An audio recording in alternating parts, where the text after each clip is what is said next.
All right, this activity is called a quadruped right propulsion. So Coach Jake is already in the position that we want to acquire for this activity.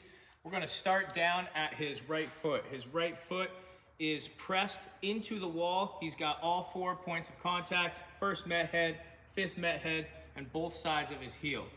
His right leg is pretty much completely straight because he's gonna be creating a pretty hard push with his right extremity in this activity.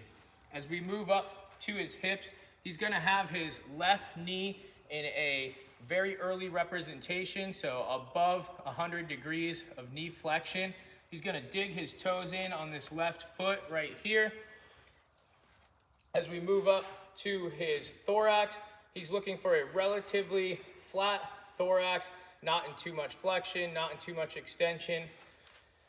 As we go to his upper extremities, he's got his hands pressed into the table. He's creating pressure and weight through his entire forearm into the elbow, and the elbow is directly under the shoulder.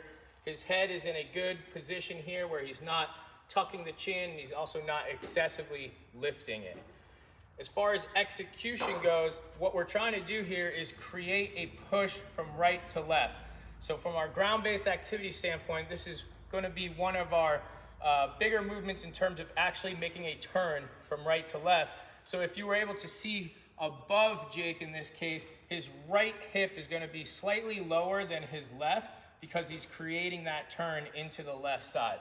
He's going to inhale gently through his nose for 3 to 5 seconds, and then on his exhale, he's going to increase the pushing activity into the wall. He should feel a light amount of ab activation towards the end of that exhale, and he's going to repeat that for anywhere between 5 and 8 breaths.